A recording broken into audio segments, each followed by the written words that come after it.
नमस्कार, आप देख रहे हैं गजब हरियाणा न्यूज।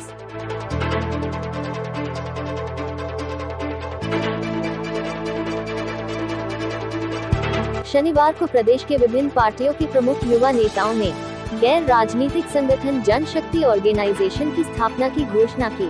नेताओं ने कहा कि आज के समय में किसान आंदोलन को बल देने के लिए विभिन्न पार्टियों के नेताओं को एक बैनर के तले आकर सरकार का विरोध करने की आवश्यकता थी।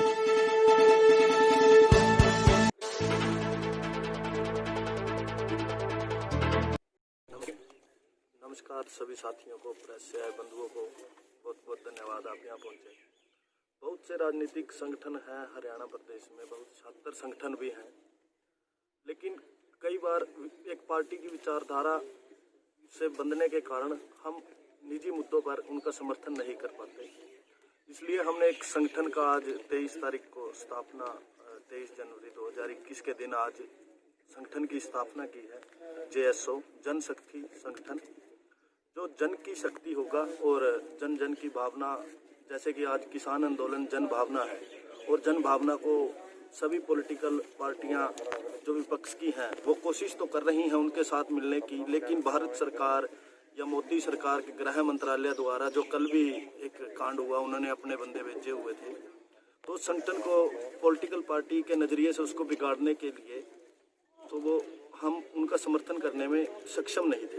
तो इसलिए हमने अपनी जनशक्ति संगठन का स्थापना की है आज के दिन, और हम किसानों के मुद्दे पर उनका साथ देंगे और तानाशाह सरकार को पीछे हटाने का काम करेंगे, क्योंकि जब जब युवा बोलेगा तो सरकार को सुनना पड़ेगा। आज इन्होंने जो भी अपने तानाशाही रवैया अपना रखा है उससे इनको बाज आना पड़ेगा, चाहे वो कैमला की बात हो या फिर अब पानीपत में ध्वज समारोह है 26 तारीख को, तो बोल रहे थे खट्टर साहब, तो उनको नहीं करने दिया जाएगा। वो संगठन की आवाज़ युवाओं के साथ, महिला मातृशक्ति, बुजुर्गों सभी को साथ लेकर किसानों का साथ दिया जाएगा। और JSO आज प्रेस के माध्यम से एक घोषणा करना चाहता है, जब तक किसान आंदोलन ख़त्म नहीं होगा JSO उनके साथ तीनों बॉर्डरों पर, और जब तक दिल्ली की तानाशाह सरकार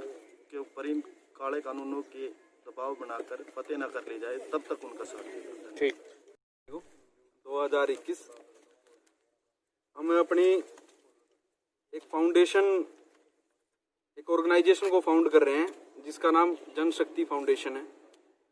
और बड़ी खुशी की बात यह है कि हम सभी लोग जो यहाँ बैठे हैं, ज़्यादातर लोगों का, चाहे वो कोई रेवाड़ी से साथी हमारे नितेश यादव जी हैं, अरुण जैलदार जी पानीपत से हैं, बबलू जी हैं अम्बाड़ा से, प्रताप राणा जी हैं, सभी साथियों का कुरुक्षेत्र विश्वविद्यालय से संबंध रहा है। और आज जिला कुरुक्षेत्र का फाउंडेशन डे भी है, तो बड़े सहयोग की बात है, हमारे लिए बड़ी खुशी की बात है कि इस दिन हमारी फाउंडेशन का, ऑर्गेनाइजेशन का फाउंडेशन हुआ। और आज ही के दिन नेताजी सुभाष चंद्र बोस जी की जयंती है।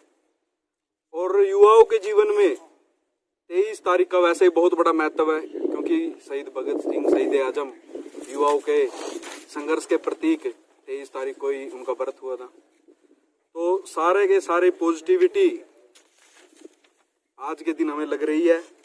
और हमारा मोटो, हमारा लोगो भी इसी चीज को डिफाइन करता है, पॉजिटिविटी, प्योरिटी, एनर्जी। यही ट्राई कलर हमने अपने झंडे में लिया है। JSO हमें पॉलिटिकल बर्थ देने वाला टैग है। JSO हमारी हरियाणा दलित कांग्रेस JLP एक छात्र इकाई का नाम हुआ करता था, जिसका मैं प्रदेश का अध्यक्ष भी रहा, और ज्यादातर साथी हमारे JSO में काम कर चुके हैं। लेकिन आज जो हम ऑर्गेनाइजेशन को फाउंड कर रहे हैं वो सिर्फ किसी पॉलिटिकल पार्टी की ऑर्गेनाइजेशन नहीं है, ना ही किसी एक फिलोसफी की है, एक जाति की है, एक धर्म की है। इसमें गौरव बख्शी जैसे साथी भी हैं जो आज आम आदमी पार्टी के सक्रिय नेता हैं, युवा के अध्यक्ष हैं हरियाणा प्रदेश में। शुभम ऐबला जी हैं, NSUI के चेयरमैन हैं कुरुक्षेत्र विश्वविद्यालय के। पंकज जी हैं बंदराना, ये NSUI के सोशल मीडिया का काम देखते हैं। और अन्य साथी हैं, अलग अलग संगठनों से हैं। हम सभी साथी बड़े लंबे समय से देख रहे हैं किसान आंदोलन को, और अपने अपने स्तर पर वहाँ मदद भी कर रहे हैं। हम सिंधु बॉर्डर भी जाके आए हैं, हम बस टाड़ा टोल टैक्स जाके आए, हम हर जगह जाते रहे। लेकिन अलग अलग पॉलिटिकल ऑर्गेनाइजेशन होने की वजह से कोई बोल देता है ये तो कांग्रेस ही आ गए भाई। हमारे सिख साथी जब मजबूती से खड़े होते हैं बोल देते हैं इनका तो मोटो ही कुछ हो रहा है भाई, ये तो देश के विरोधी ताकतें हैं। मतलब जिस कौम ने सबसे ज्यादा इस देश को हिफाजत करने में काम की उसको ऐसा बोल देते हैं।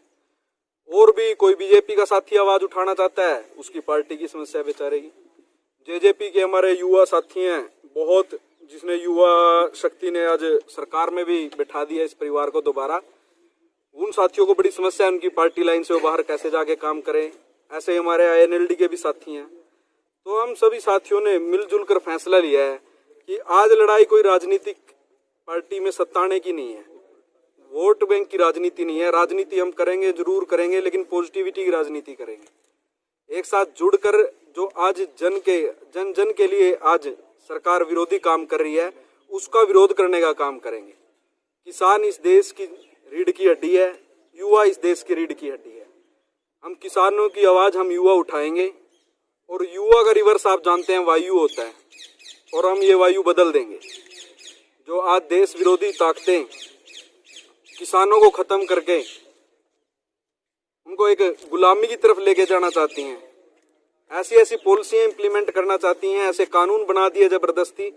राज्यसभा में जो विडंबना हुई आप लोगों ने देखा, ऐसा व्यवहार तो शायद हम लोगों को ज्यादा नहीं पता, गुलाम भारत में भी नहीं रहा होगा, उससे पहले मुगल शासन में भी नहीं रहा होगा। जबरदस्ती कानून लाए जा रहे हैं, जो कानून का विरोध करता है उसको देश विरोधी बताया जा रहा है। तो आज का हमारा मेन फोकस किसानों की मदद करने के लिए एक झंडे के नीचे आना, एक प्लेटफॉर्म तैयार करना है, और इसी प्लेटफॉर्म पे, इसी झंडे के नीचे भविष्य में हम युवाओं को, पिछड़े के, बैकवर्ड, शेड्यूल सभी वर्ग के विशेष तौर पर साथ देने का, मुद्दे उठाने का, उनके संघर्ष में साथ देने का काम करेंगे। आप सभी देख रहे हो हमारे साथ आज युवा तो हमारे साथ हैं। मैं प्रदेश में भी अध्यक्ष रहा, पूरे प्रदेश में हमारे पास संगठन है।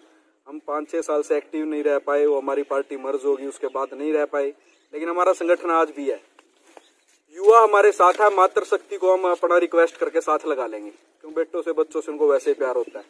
मातृशक्ति और युवा मिलकर इस प्रदेश की, इस देश की दशा और दिशा तय करेंगे, किसानों का साथ देंगे।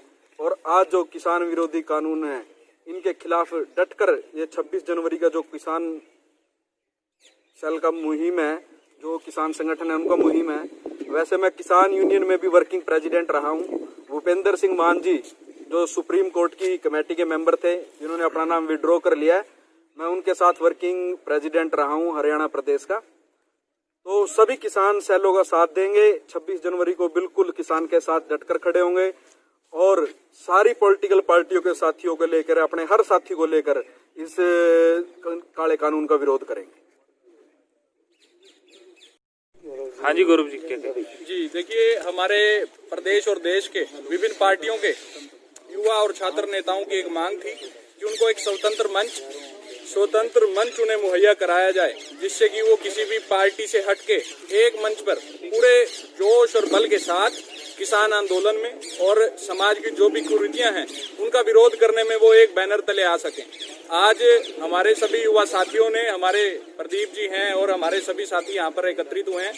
आज कुरुक्षेत्र के स्थापना दिवस के पावन अवसर पर, सुभाष चंद्र बोस जी की जयंती के पावन अवसर पर अपनी जनशक्ति ऑर्गेनाइजेशन की स्थापना की घोषणा हम आज यहाँ करते हैं। और हमारे आज देश में महिलाएं, युवा, किसान और व्यापारी त्राही कर रहे हैं, लेकिन हमारे मोदी जी और जो भी बीजेपी के बड़े नेता हैं वो अपने महलों में बैठकर हमारी जनता की आवाज को अनसुना करके उनका मजाक उड़ाने का काम कर रहे हैं। हमारी जनशक्ति ऑर्गेनाइजेशन सभी पार्टियों के साथियों को एक बैनर तले लाके पूरे जोश के साथ, जैसे भगत सिंह ने अंग्रेजों को अपने बम द्वारा उनके बंद कान खोलने का काम किया था, वैसे ही जनशक्ति ऑर्गेनाइजेशन इस सरकार की जड़ें हिलाने का काम करेगी।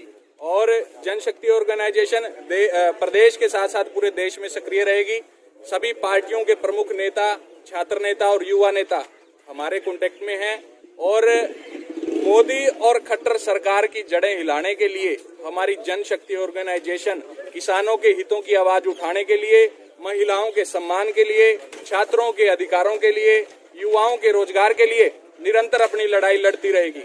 मैं मीडिया के माध्यम से सभी युवा साथियों से, मेरे प्रदेश के युवाओं से आह्वान करता हूं कि आप सभी जनशक्ति ऑर्गेनाइजेशन के बैनर तले आएं और मोदी सरकार को उखाड़ फेंकने का काम करें। गौरव जी, आप यूथ के आम आदमी पार्टी के विंग के अध्यक्ष हैं, तो आपको क्या जरूरत पड़ेगी इसमें साथ? जी देखिए, हम कभी भी किसान आंदोलन में जाते हैं तो हमें या तो कह दिया जाता है कि ये आम आदमी पार्टी के अपने राजनीति चमकाने के लिए आए हैं। कांग्रेस के हमारे साथी जाते हैं तो उनको कुछ दूसरी पार्टी के लोग उनको कांग्रेसी कह के निकलवा देते हैं। सरदार साथी हमारे जो सिख समाज के हैं वो जाते हैं तो उन्हें खालिस्तानी कह के निकाल दिया जाता है। तो हम बजाय किसी पार्टी के बैनर तले जाने के, कुछ मुद्दे संवेदनशील होते हैं जहाँ पे पार्टियां काम नहीं कर पाती स्वतंत्र रूप से। अब हम भी अगर जाते हैं वहाँ पे समर्थन करने तो पूरे हमें ध्यान रखना पड़ता है छोटी से छोटी चीज का। वहाँ पे असुरक्षा की भावना भी कई बार होती है कि कोई ऐसा शरारती तत्व हमें हमारा विरोध ना करे या हमें कोई नुकसान ना पहुंचा पाए। तो इसलिए हमें एक आम आदमी का संगठन हमें ऐसा चाहिए था, आम आदमी का एक ऐसा बैनर चाहिए था जिसमें सभी मिलजुल कर एक बैनर तले किसी भी पार्टी का कोई भी युवा साथी हो उसके साथ मिलकर हम मोदी सरकार की और खट्टर सरकार की जड़ें हिलाने का काम देश और प्रदेश में करेंगे। कुछ हमारी विचारधारा से सहमत भी होते हैं, कुछ असहमत भी होते हैं, इसलिए हमें एक ऐसा बैनर चाहिए था। हम अभी भी अपनी पार्टियों में बने हुए हैं और बने रहेंगे। ये बिल्कुल एक अलग हमारी जनता का, आम जनता की आवाज थी कि हमें कोई ऐसा मंच चाहिए। हमने जनता की आवाज को हम अनसुना नहीं कर सकते मोदी जी की तरह, तो हमने इस मंच को तैयार करवाया। और 23 जनवरी सुभाष चंद्र बोस जी ने जैसे कहा था कि तुम मुझे खून दो मैं तुम्हें आजादी दूंगा, मैं भी सुभाष चंद्र जी के नाम का आसरा लेते हुए सभी युवा साथियों से आह्वान करता हूं कि आप हमारा साथ दो, हम आपको तानाशाही की जंजीरों से आजादी दिलवाएंगे। आज का जो ज्वलंत मुद्दा है, एक ही मुद्दा है सभी के जुबान पर, किसान आंदोलन, 3 काले कानून जो किसानों की तरफ से बोला जा रहा है, उसमें जेएसओ का कहां तक भागीदारी रहेगी, कहां तक इसकी आप किसानों के साथ चलेंगे? जी देखिए, हमारा जन्म किसान परिवार में हुआ। हम किसी न किसी प्रकार से किसान से जुड़े हुए हैं, किसान हमारे पेट को पालता है। तो जो ये किसान आंदोलन 26 जनवरी की परेड की कॉल जो है वो हम उसका प्रचार और प्रसार करने में भी लगे हुए हैं। और 26 जनवरी से पहले 25 को ही हम दिल्ली पहुंचने का काम करेंगे ताकि 26 को सुचारू रूप से परेड का काम हम संभाल सकें जाकर। जो भी हमारी ड्यूटी संयुक्त किसान मोर्चा भारत के द्वारा लगाई जाएगी, हम उसका पूरी निष्ठा से निर्वहन करेंगे।